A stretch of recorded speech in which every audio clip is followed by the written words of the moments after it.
Yo, what's going on? Mike from Mike Talk Sports. Draymond Green just declined his player option, making him a free agent in this summer, and it is not a guarantee that the Golden State Warriors will re-sign him considering the amount of money he's looking for. In today's video, I'm going to be explaining why, real quick, I think Draymond Green to the Boston Celtics would be a perfect destination for him. First and foremost, one of the things that Draymond Green has been known for throughout his time in the Golden State Warriors system and really throughout his time as a notable NBA player has been his leadership qualities. Of course, Steph Curry is a good leader. Klay Thompson and Steve Kerr and company are very good leaders as well. And they, of course, always had guys, veterans such as Andre Iguodala in the locker room. But for the most part, Draymond Green was the leader. He was the captain. He was the guy that was the most vocal in the locker room and out on the court. And that's something that is a bit questionable with Boston, in my opinion. The communication and the lack thereof on the court and in the locker room between these superstar players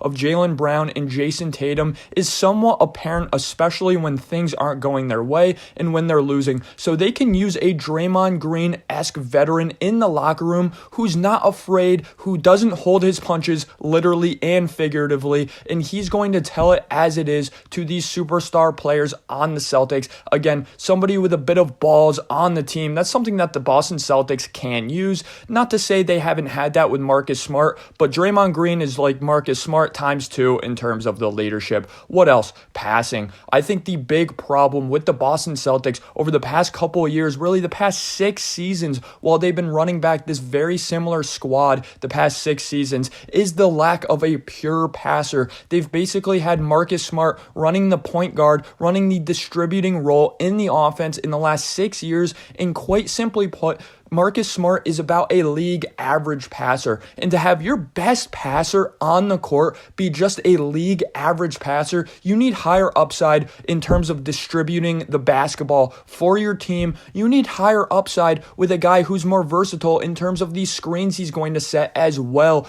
Al Horford out there is a little bit stiff when it comes to screen setting and just the off-ball movement. And that's something that Draymond Green could perfectly add to this team. Again, every time I've watched the Celtics the last 6 years, it just screams out to me they need a true passer, and Draymond Green is one of the better passers of this entire 2010s to 2020s era of basketball, and especially the way in which he facilitates it really emphasizes three-point shooting, and that is, of course, something that the Boston Celtics somewhat live and die by, so that would definitely be an added positive for this mindset that the Boston Celtics want to execute. Again, it's all about perimeter shooting, and Draymond Green's a guy who's going to significantly help out with perimeter shooting. Is he going to help out with perimeter shooting by shooting threes himself? Of course not. I think his shot is absolutely washed at this point of his career, but nonetheless, he will definitely help facilitate the ball around the perimeter more. Not only that, but he's very good at being the primary ball handler in sets such as backdoor cuts,